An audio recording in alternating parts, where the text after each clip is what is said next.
नमस्कार। संकल्प क्लासेस के YouTube चैनल पर आपका हार्दिक स्वागत है। मैं कल तक आपके सारे पुरस्कारों की जो श्रेणियां थी वो सारी कंप्लीट करवा दी है। लास्ट जो मेरी 3 वीडियो है वो पुरस्कार से संबंधित ही है। कोई भी एग्जाम हो जिसमें पुरस्कार पूछे जाते हैं उनमें इन 3 वीडियो को आप देख लीजिए, आपका पुरस्कार का काम हो जाएगा। आज जो मैं लेके आया हूं आपके लिए वो एक नया टॉपिक है और वो टॉपिक है नियुक्तियां। क्या है? नियुक्तियां। नियुक्ति वर्ष 2019-20 में जिन जिन लोगों की नियुक्तियां हुई महत्वपूर्ण पदों पर, उनकी सारणी और उनके बारे में आज जानकारी मैं आपको दूंगा। करंट अफेयर पढ़ने का एक तरीका होता है कि आप जो चीज पढ़ रहे हो उसे लगातार 3-4 बार पढ़ो। जैसे मैं जो पुरस्कारों की बात कर रहा हूँ, जो मेरी लास्ट 3 वीडियो है उनका बारी बारी से देखो। 1 बार नहीं, 2 बार नहीं, 3 बार नहीं, 4 बार देखते जाओ जब तक आपको सारे नाम दिमाग में क्लियर नहीं होते, दिमाग में सेट नहीं होते, तब तक उस वीडियो को देखो। ऐसा करने से आपके दिमाग में वो नाम सेट हो जाएंगे और एग्जाम में जब भी क्वेश्चन आएगा तो आप सीधा टिक मार के आगे बढ़ जाओगे। वरना क्या होगा कि आप कंफ्यूज हो जाओगे, ऑप्शन के अंदर कंफ्यूज हो जाओगे और आप वो आंसर दे नहीं पाओगे। इस कारण वीडियो को बार बार देखो। 1 बार नहीं, 2 बार नहीं, 3 बार नहीं। ये ऑफलाइन क्लासेस तो है नहीं कि आपने एक बार पढ़ लिया तो फिर दूसरी बार पढ़ने का मौका नहीं मिलेगा। ये वीडियो आपके पास परमानेंट है, आपके फोन के अंदर है। 1 बार, 2 बार, 3 बार, जितनी बार आपका मन हो, आप मतलब सेटिस्फाई हो जाओ कि हाँ मुझे सारा समझ में आ गया, तब तक देखो। ये करंट अफेयर पढ़ने का मूल मंत्र है। क्लियर? आज मैं चलता हूं आपके नियुक्तियों की तरफ। जो कौन कौन सी नियुक्तियां वर्ष 2019-20 में महत्वपूर्ण थी उनके बारे में मैं आपको क्वेश्चन लेकर आया हूं। सबसे पहले मैं बात करता हूं रिजर्व बैंक ऑफ इंडिया। किसकी? Reserve bank of India, Bharat का सेंट्रल बैंक, भारत का सेंट्रल बैंक, भारत का अपेक्स बैंक, भारत का बैंकों का bank, reserve bank of India को कहते हैं। रिजर्व बैंक ऑफ इंडिया में क्या होता है कि एक गवर्नर होता है, एक गवर्नर होता है, एक गवर्नर होता है प्लस 4 डेप्यूटी गवर्नर होते हैं। कौन? 4 डिप्यूटी गवर्नर होते हैं। एक बार आईएएस में क्वेश्चन पूछा गया था कि आरबीआई 5 सदस्यीय कमेटी होती है, तो उसमें आपको कथन थे 3-4 आरबीआई के बारे में, वो आपको बताना तक सत्य है या असत्य है। तो उसी तरह से एक क्वेश्चन था कि आरबीआई 5 सदस्यीय कमेटी होती है, तो यह सत्य था क्योंकि इसमें एक गवर्नर होता है और 4 डेप्यूटी गवर्नर होते हैं। यह एक सिंपल सा क्वेश्चन आईएएस में भी पूछा गया था। आईएएस 2015 की बात कर रहा हूं मैं। आईएएस 2015 में यह क्वेश्चन पूछा गया था। क्लियर? अब जो मैं बात करता हूं, एक गवर्नर होता है, एक गवर्नर है, वह एक गवर्नर वर्तमान में कौन है? वह है गवर्नर शक्तिकांत दास। शक्तिकांत दास भारत के 25वें, आंकड़ा भी ध्यान रखना, एग्जाम में इस तरह से पूछ लेगा आरबीआई के 25वें गवर्नर कौन है। ऐसा नहीं पूछेगा आरबीआई के वर्तमान गवर्नर कौन है, ऐसा पूछेगा आरबीआई के 25वें नंबर की गवर्नर कौन है। तब आप हो जाओगे कंफ्यूज कि 25वें नंबर का गवर्नर कौन है। इस कारण डेटा भी साथ में याद रखना, शक्तिकांत दास भारत के 25वें नंबर के गवर्नर है। क्लियर? अब जो 4 डिप्टी गवर्नर है, 4 डिप्टी गवर्नर कौन कौन है, इनका नाम एक बार आप पढ़ लेना, याद हो जाएगा। क्या नाम है? बीपी कानूनगो, विश्वनाथन, एमके जैन, एमडी पात्रा। अब इसमें क्वेश्चन किस तरह से पूछेगा? क्वेश्चन पूछ लेगा कि एमके जैन, महेश कुमार जैन निम्नलिखित में से कौन है? 4 ऑप्शन दे देगा। पहला दे देगा नीति आयोग के सीईओ, दूसरा दे देगा मुख्य चुनाव आयुक्त, तीसरा दे देगा मुख्य सूचना आयुक्त और चौथा दे देगा आरबीआई का डिप्टी गवर्नर। तो उसमें आपको बताना पड़ेगा कि जो एमके जैन है वह आरबीआई के डिप्टी गवर्नर है। उम्मीद करता हूं कि यहां तक आपको क्लियर हुआ होगा। स्क्रीनशॉट ले लो इसका, गवर्नर और डिप्टी गवर्नर के नाम, बार बार पढ़ना, इनको याद हो जाएगा। अब मैं बात करता हूं आरबीआई। आरबीआई की स्थापना कब हुई थी? आरबीआई की स्थापना हुई थी 1 अप्रैल 1935 को। ध्यान रखना, इसमें मैं आपके 2 टॉपिक साथ कवर कर रहा हूं। एक तो नियुक्तियां हो गई और दूसरी भारत की महत्वपूर्ण संस्थाएं हो गई। भारत की महत्वपूर्ण संस्थाएं, इंपॉर्टेंट इंस्टीट्यूशंस ऑफ इंडिया। इसमें सबसे पहले आरबीआई, इसकी स्थापना 1 अप्रैल 1935। इसका राष्ट्रीयकरण कब हुआ? इसका राष्ट्रीयकरण हुआ 1949 को इसका राष्ट्रीयकरण हुआ। इसके फर्स्ट गवर्नर थे, वो थे सर ओसबॉर्न स्मिथ। क्या नाम था उनका? सर ओसबॉर्न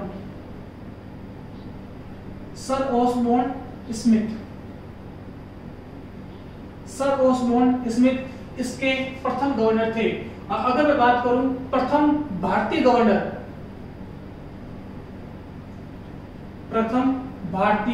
गवर्नर तो आ जाएगा सर सीडी देशमुख। नाम क्या है? Sir CD Deshmukh.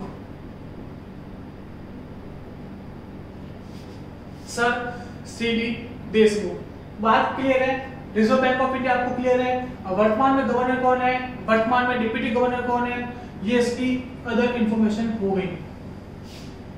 आरबीआई का फुल फॉर्म पता है आपको, reserve bank of India, headquarter पता है मुंबई। चलते हैं इसके अगली स्लाइड पर।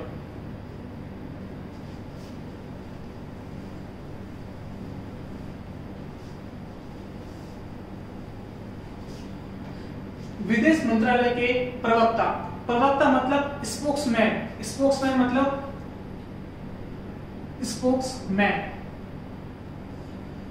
आप अगर देखते होंगे अभी टीवी तो उसमें एक लव अग्रवाल आते हैं। लव अग्रवाल वो कौन है? वो हेल्थ मिनिस्ट्री के स्पोक्समैन है। आप जब भी टीवी चालू करोगे तो सामने चश्मा पहने हुए भाई साहब बैठे रहते हैं और वो रिपोर्ट पढ़ते हैं, हेल्थ मिनिस्ट्री की सारी रिपोर्ट पढ़ते हैं। उनके नीचे नाम आता है लव अग्रवाल। लव अग्रवाल क्या करते हैं? जो हेल्थ मिनिस्ट्री की सारी पॉलिसी है, जो हेल्थ मिनिस्ट्री का सब काम हो रहा है उसके बारे में बताते हैं। उसी तरह से विदेश मंत्रालय की जो सारी पॉलिसी होती है वो मीडिया के सामने बताने वाले कौन है? वो है अनुराग श्रीवास्तव। नाम ध्यान रखना, अनुराग श्रीवास्तव। अगर मैं बात करूं विदेश मंत्रालय के मंत्री कौन है? मंत्री कौन है? एस जयशंकर प्रसाद। नाम ध्यान रखना, एस जयशंकर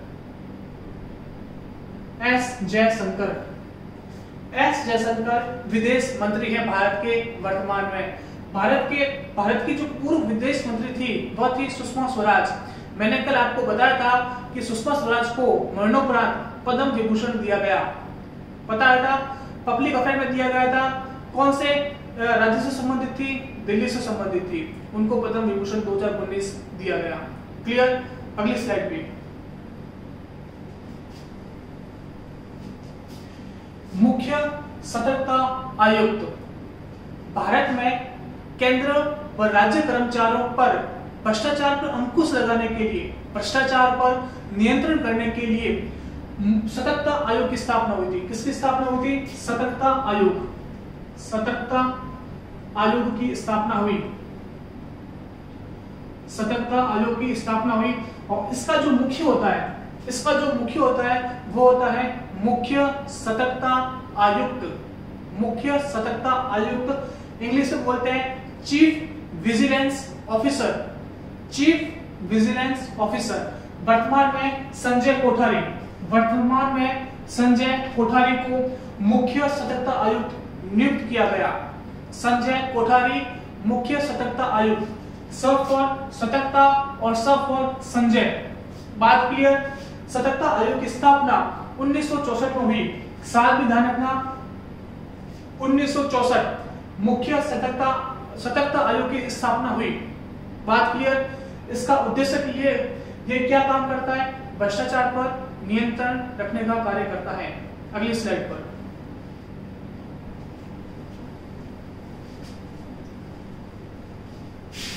देखिए, ये बहुत इंपॉर्टेंट क्वेश्चन है। अभी राज्यसभा सदस्य मनोनीत किए गए। कौन मनोनीत किए गए? राज्यसभा सदस्य भारत के पूर्व मुख्य न्यायाधीश जस्टिस रंजन गोगोई को राज्यसभा सदस्य मनोनीत किया गया। मैं बोल रहा हूं, सब पे ध्यान देना, मनोनीत। मैं निर्वाचित नहीं बोल रहा हूं, मैं बोल रहा हूं मनोनीत। आइए इसके कुछ बैकग्राउंड पे चलते हैं। मैं बात करता हूं राज्यसभा की। राज्यसभा में जो मैक्सिमम स्ट्रेंथ होती है वो कितनी होती है? मैक्सिमम स्ट्रेंथ होती है वो होती है 250। अपन जानते हैं राज्यसभा सदस्य 250 से ज्यादा नहीं हो सकते, लेकिन वर्तमान में कितनी है? वर्तमान में है 245। यह है वर्तमान की, वर्तमान में है 245। देखिए करंट अफेयर का क्वेश्चन पढ़ने का सबसे बढ़िया तरीका है उसके साथ आप उसकी पॉलिटी पढ़िए, उसका हिस्ट्री पढ़िए, उस सब चीज की जियोग्राफी पढ़िए, तब आप एक करंट अफेयर में एक अच्छा स्कोर कर पाओगे। क्लियर? वर्तमान में जो राज्यसभा सदस्य की जनसंख्या है वो है 245। उसमें से जो 233 है, उम्मीद कर रहा हूं आपको दिख रहा होगा, जो 233 है वो होते हैं राज्य व केंद्र शासित प्रदेशों से। कौन होते हैं? या तो होते हैं स्टेट से या होते हैं यूनियन टेरिटरी से। लेकिन जो बाकी रह गए 12 बाकी रह गए, उनको मनोनीत कौन करता है? उनको मनोनीत करता है राष्ट्रपति।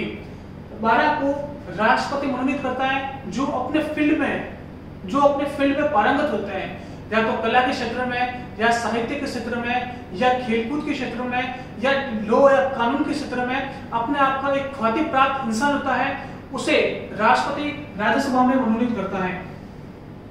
बात करता हूं मैं एमसी मैरी कॉम खेलकूद के कोटे से राज्यसभा सदस्य है। इसके अलावा भी काफी नाम है, तो उसमें एक नाम और जुड़ गया है, उनका नाम है जस्टिस रंजन गोगोई, भारत के पूर्व मुख्य न्यायाधीश जिन्हें राज्यसभा में मनोनीत किया गया।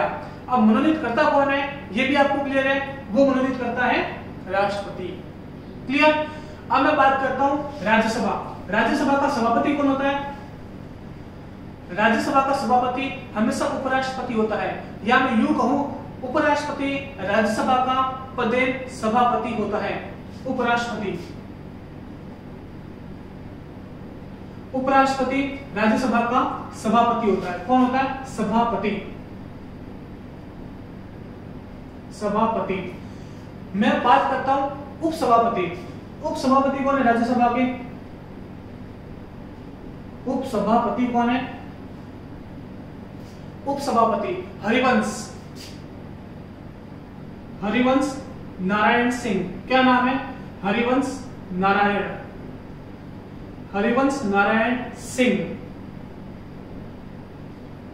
नारायण सिंह राज्यसभा के उपसभापति हैं।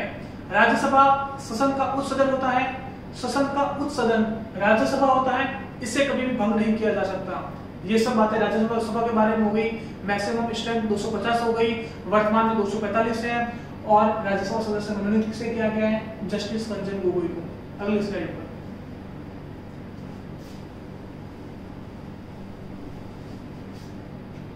हम जानते हैं कि भारत में आरटीआई का नाम सुना होगा सबने।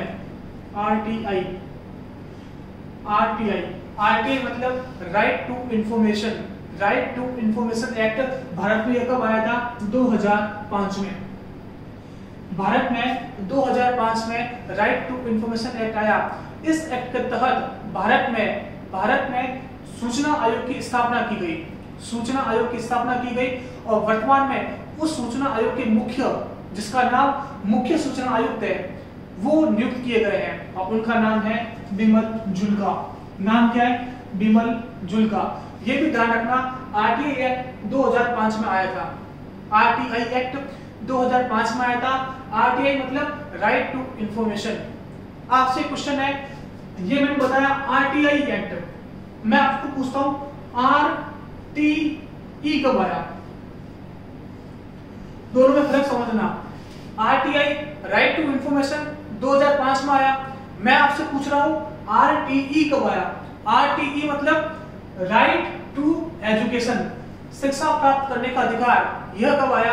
आपको नीचे कमेंट बॉक्स में बताना है, जरूर बताना। चलता अगली स्लाइड पर।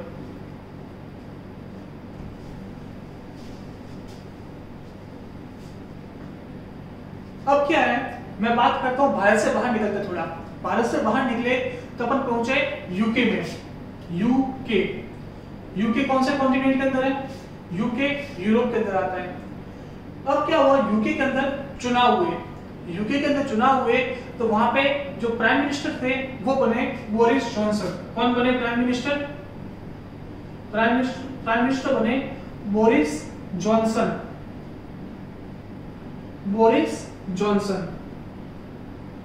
बोरिस जॉनसन वहां पर प्राइम मिनिस्टर बने। अब जिस तरह से भारत में कैबिनेट होती है, जैसे ऊपर प्राइम मिनिस्टर नरेंद्र मोदी हो गए, उनके नीचे उनकी एक कैबिनेट होती है जिसमें गृह मंत्री हो गया, वित्त मंत्री हो गया, रक्षा मंत्री हो गया, इस तरह से मंत्री परिषद होती है।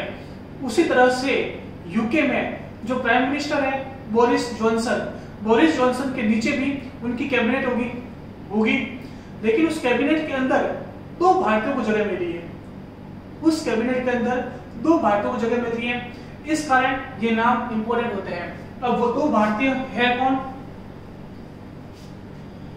यूके के प्राइम मिनिस्टर बोरिस जॉनसन में जो वित्त मंत्री बने हैं वो है ऋषि सुनक। नाम क्या है? इंग्लिश में लिखा हूं, हिंदी में लिख लेता हूं, ऋषि सुनक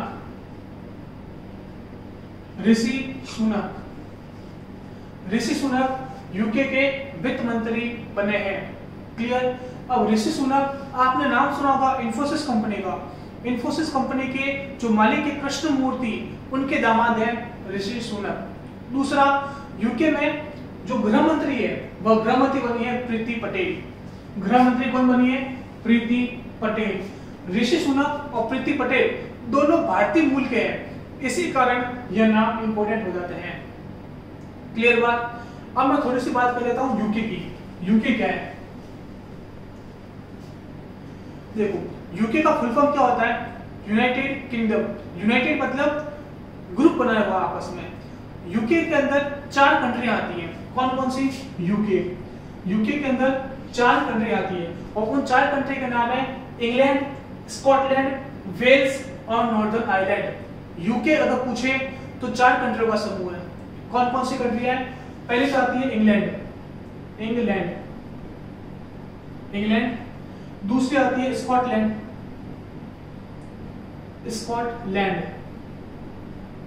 तीसरी आती है वेल्स, और चौथी आती है नॉर्दर्न आयरलैंड।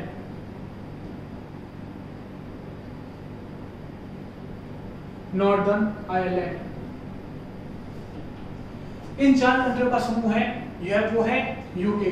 अब इनकी राजधानी याद रखना, एग्जाम में इस तरह से पूछ लेगा कि यूके में कौन सा देश सम्मिलित नहीं है, तो 3 ऑप्शन इनमें से दे देगा और एक दूसरा दे देगा, तो आपको दूसरा ध्यान रखना है। इनकी राजधानियां, इंग्लैंड की राजधानी लंदन, स्कॉटलैंड की एडिनबर्ग, वेल्स की कार्डिफ और नॉर्दर्न आयरलैंड की बेलफास्ट। उम्मीद करता हूं ये सब क्लियर हुए होंगे। यूके के प्राइम मिनिस्टर बोरिस जॉनसन, वित्त मंत्री ऋषि सुनक, गृह मंत्री प्रीति पटेल, और ये 4 देशों से मिलकर बना है यूके। अगली स्लाइड पर।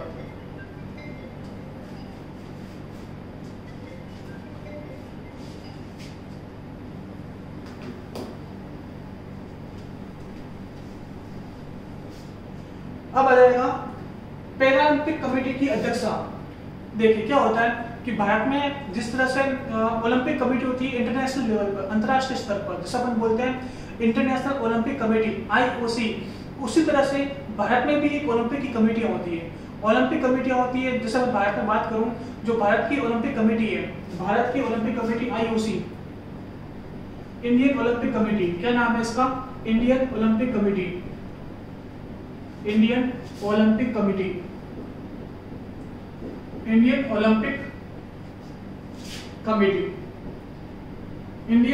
कमेटी, इसके जो चेयरमैन है वो है नरेंद्र बत्रा।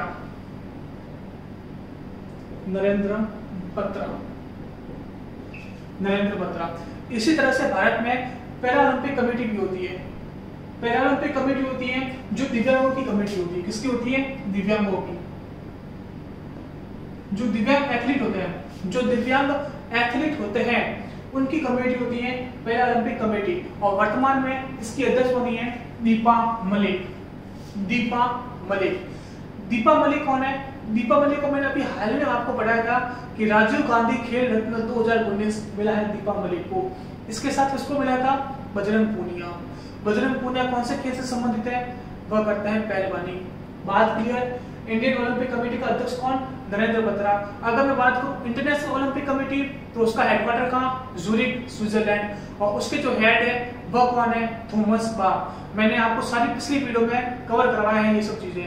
अगर पता नहीं हो तो एक बार पिछली वीडियो से आप जाके देखो, 2-3 बार देखो, आपको चीजें अपना रिवाइज होने लगेगी, याद होने लग जाएगी। वो आपको पता चलने लगेगा कि हमको करंट अफेयर किस तरह से पढ़ने हैं, हमारी स्ट्रेटेजी क्या होनी चाहिए करंट अफेयर को पढ़ने की, हमको किस तरह से करंट अफेयर के साथ साथ हिस्ट्री, पॉलिटी, जियोग्राफी, साइंस ये सब कवर करके आगे चलना है, ताकि अपन के सब सब्जेक्ट अच्छे हो सके और अपन अच्छे से अच्छे मार्क्स ला सके। चलते हैं अगले स्लाइड पर।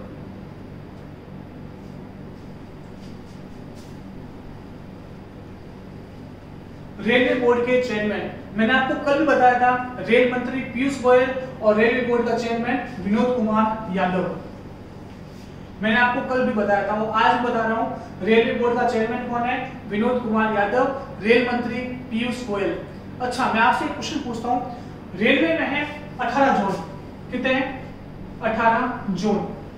पहले 17 हुआ करते थे, लेकिन इसमें एक ऐड हो गया। पहले 17 हुआ करते थे, लेकिन इसमें एक ऐड हो गया और अब हो गए 18 हो गए। क्लियर? अब 18 का नाम भी मैं बता देता हूं आपको। 18वें का नाम है साउथ कोस्ट जोन। क्या नाम है? South coast zone.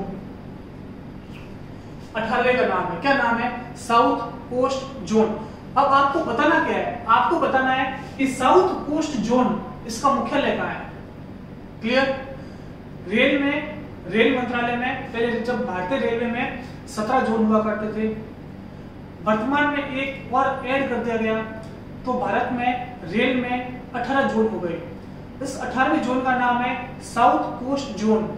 अब आपको इस साउथ कोस्ट जोन का हेडक्वार्टर बताना है कि साउथ कोस्ट जोन का हेडक्वार्टर कहां है। चलते हैं अगले स्लाइड पर।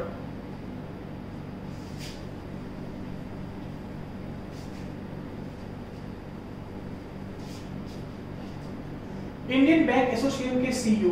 आप देखो, सबसे पहले आपको ये समझना पड़ेगा इंडियन बैंक एसोसिएशन क्या होता है।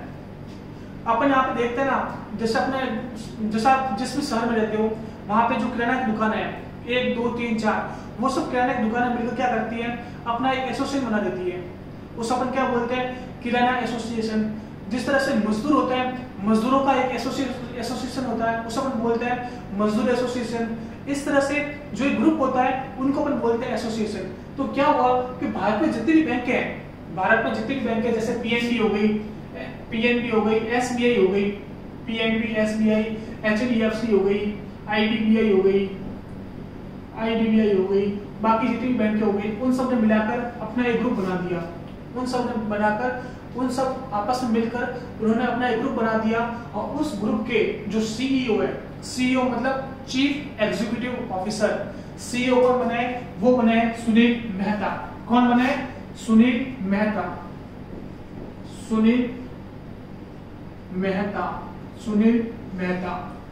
क्लियर? कौन बने? Sunil Mehta PNB, Punjab national bank के चेयरमैन हैं। कौन है? पंजाब नेशनल बैंक के chairman Sunil Mehta Indian bank association के सीईओ बने हैं। अगला है अमेरिका में भारतीय राजदूत, वो है तरनजीत सिंह संधू। कौन है? तरनजीत सिंह संधू। क्या होता है कि कोई भी एक देश, ये भारत, कोई भी एक देश किसी दूसरे देश में अपना प्रतिनिधि भेजता है, भारत ने भेजा यूएस के अंदर, उस प्रतिनिधि को अपन क्या बोलते हैं? भारतीय राजदूत। और भारतीय राजदूत की नियुक्ति कौन करता है? राष्ट्रपति करता है। अमेरिका में भारतीय राजदूत कौन गए? वो गए तरनजीत सिंह संधू। नाम ध्यान रखना, बहुत इंपॉर्टेंट है, तरनजीत सिंह संधू अमेरिका में भारतीय राजदूत है। अब चलता है अगली स्लाइड पर।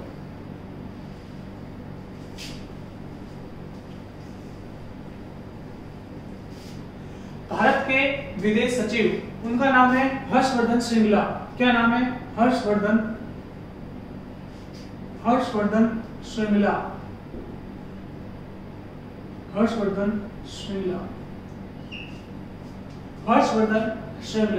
क्या होता है कि किसी भी आईएएस ऑफिसर के लिए किसी भी आईएएस ऑफिसर के लिए सचिव होना, सेक्रेटरी होना किसी भी मंत्रालय का वह सबसे बड़ी बात होती है। जो छोटी उम्र में आईएएस ऑफिसर बन जाते हैं वो भविष्य में आगे चलकर किसी भी मंत्रालय के या किसी भी डिपार्टमेंट के सचिव बनते हैं। मैं बात करता हूँ भारत के विदेश सचिव की, वो है हर्षवर्धन श्रृंगला, जो पहले यूएस के राजदूत हुआ करते थे, वहां से रिटायर्ड होकर ये भारत के विदेश सचिव बने हैं। जो हमारे भारत के विदेश मंत्री है एस जयशंकर, वो भी पहले भारत के विदेश सचिव हुआ करते थे, लेकिन अब विदेश मंत्री बन गए हैं। क्लियर? ये आपको नाम डायरेक्टली ध्यान रखना है, सीधा सीधा। कंट्रोलर जनरल ऑफ अकाउंट्स कौन है? सोमा रॉय बर्मन। सोमा रॉय बर्मन पहली महिला है कंट्रोलर जनरल ऑफ अकाउंट्स, इस कारण यह नाम इंपॉर्टेंट है। क्लियर? दोनों आपको क्लियर हुए होंगे। चलते हैं अगली स्लाइड पर।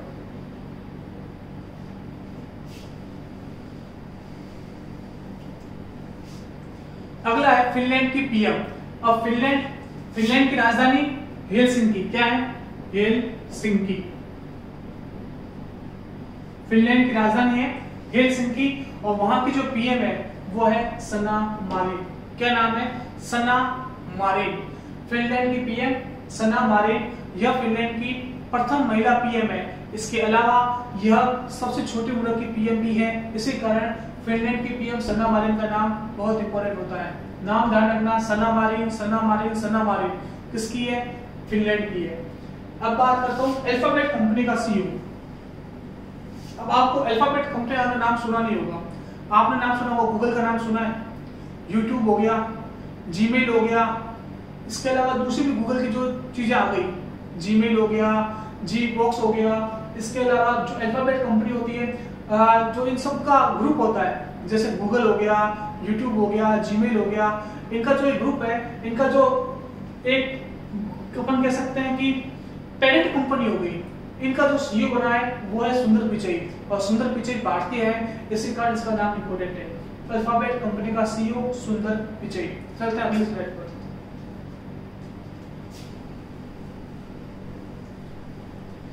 एशियन डेवलपमेंट बैंक के अध्यक्ष। देखो, सबसे पहले एशियन डेवलपमेंट बैंक की बात करता हूँ।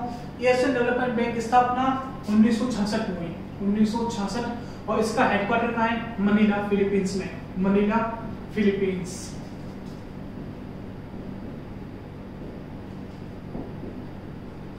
मनीला, फिलीपींस के अंदर।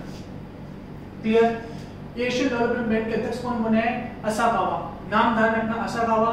एशियन डेवलपमेंट बैंक स्थापना 1966 और इसका हेडक्वार्टर मनीला, फिलीपींस। अगर मैं बात करता हूँ, एक फिलीपींस सरकार है, फिलीपींस सरकार एक पुरस्कार देती है, फिलीपींस सरकार एक पुरस्कार देती है। उस पुरस्कार का नाम है रेमन मैग्सेसे पुरस्कार। पुरस्कार का नाम क्या है? रेमन मैग्सेसे पुरस्कार। रेमन मैग्सेसे पुरस्कार। और वर्तमान में किसको दिया गया है? यह दिया गया रवीश कुमार को। रवीश कुमार। ये शायद मैंने पुरस्कार के श्रेणी में कवर नहीं किया था, क्योंकि मैंने इसको यहाँ पे रखा था। Asian development bank, headquarter Manila, Philippines. Philippines सरकार एक पुरस्कार देती है। किसमें देती है? वो होता है पत्रकारिता के क्षेत्र में, पत्रकारिता मीडिया के क्षेत्र में होता है, उसको हम बोलते हैं रेमन मैग्सेसे पुरस्कार, और यह दिया गया है रवीश कुमार को। और यह भी ध्यान रखना, रेमन मैग्सेसे पुरस्कार को अपन एशिया का नोबेल पुरस्कार बोलते हैं। एशिया का नोबेल पुरस्कार, रेमन मैग्सेसे पुरस्कार। इसके अलावा मैं बात करता हूँ आपको आर्किटेक्ट का Nobel Pritzker prize, Pritzker prize, गणित का नोबेल अबेल प्राइज। ये सब इनके अलग अलग नाम होते हैं, वो भी ध्यान रखना। अब मैं बात करता हूँ नाडा की। नाडा मतलब नेशनल एंटी डोपिंग एजेंसी। मैंने आपको पिछली वीडियो में भी ये कवर कर रखा है। मैंने बताया था संदीप कुमारी को वाडा ने, मतलब वर्ल्ड एंटी डोपिंग एजेंसी ने 4 साल के लिए प्रतिबंधित कर दिया। क्यों किया था? क्योंकि उन्होंने मेटेनोलोन नामक प्रतिबंधित दवाई का सेवन किया। इस कारण वाडा ने उनको 4 साल के लिए प्रतिबंधित कर दिया। इसके साथ साथ मैंने ये भी बताया था नाडा मतलब national anti doping agency. National anti doping agency, इसकी स्थापना हुई थी 2005 में। 2005 में इसकी स्थापना हुई थी और इसके जो सीईओ है वह है नवीन अग्रवाल। कौन है? नवीन अग्रवाल। नवीन अग्रवाल इसके सीईओ है। सीईओ कौन? नवीन अग्रवाल। नाडा, नाडा का हेडक्वार्टर न्यू दिल्ली। मैंने आपको सब बताया था। नाडा के ब्रांड एम्बेसडर कौन बने हैं? वो बने हैं सुनील सेठी। सुनील सेठी नाम सुना होगा सुनील सेठी का। चलता है अगली स्लाइड पर।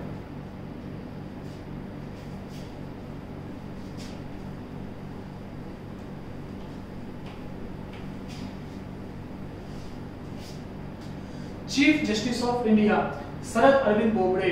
शरद Arvind Bobde chief justice of India है। इसमें आपको समझाने लायक कुछ भी चीज नहीं है, बस आपसे एक क्वेश्चन यहाँ पे यह है कि जो शरद अरविंद बोबडे हैं, शरद अरविंद बोबडे वह कौन से नंबर के चीफ जस्टिस हैं? इनका नंबर बताना है आपको, कौन से नंबर के चीफ जस्टिस हैं। क्या बताना है? शरद अरविंद बोबडे कौन से नंबर के चीफ जस्टिस हैं। उनसे पहले जो कौन थे? उनसे पहले चीफ जस्टिस रंजन गोगोई थे, जिन्हें मैंने क्या बताया? राज्यसभा सदस्य मनोनीत किया। क्लियर? अब मैं बात करता हूं श्रीलंका की। श्रीलंका ये भारत है और यहां पे आता है श्रीलंका, छोटा सा टापू है इस तरह से। ये है श्रीलंका। भारत और श्रीलंका को एक जल संधि पृथक करती है।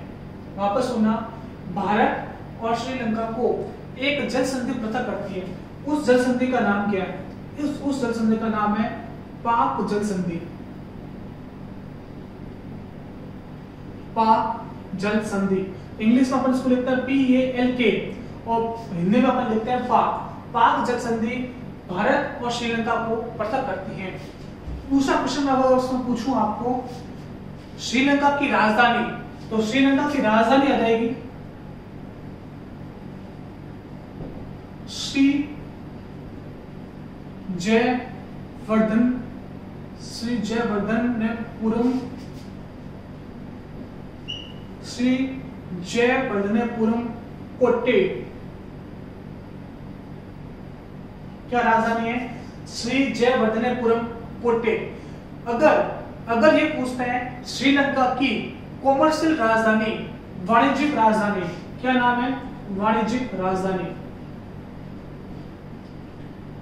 वाणिज्यिक राजधानी, वाणिज्यिक राजधानी कौन सी?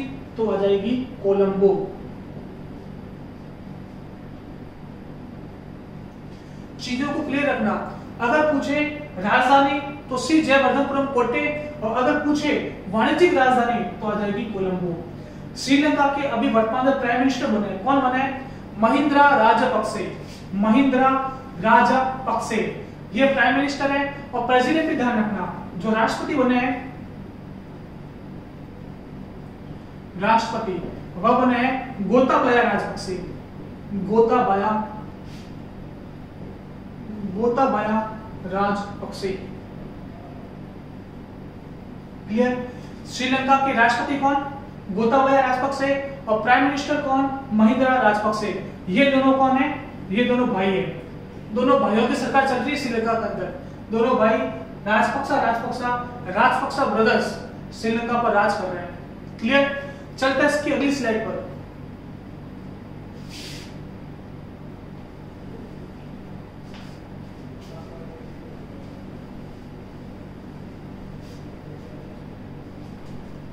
देखिए, अपन जानते हैं कि भारत में 3 सेनाएं होती है। कौन कौन सी? Army chief, navy chief, air force chief. अब मैं एयरफोर्स, आर्मी, नेवी और एयरफोर्स, इनके जो मुख्य होते हैं उनका नाम। सबसे पहले मैं बात करता हूं आर्मी का चीफ। आर्मी का चीफ कौन है? मनोज मुकुंद नरवाने। कौन है? मनोज मुकुंद नरवाने। मनोज मुकुंद नरवाने। इसके अलावा नेवी का चीफ है करमवीर सिंह। करमवीर सिंह। क्लियर? अब आता है एयरफोर्स का चीफ। एयरफोर्स का चीफ कौन है?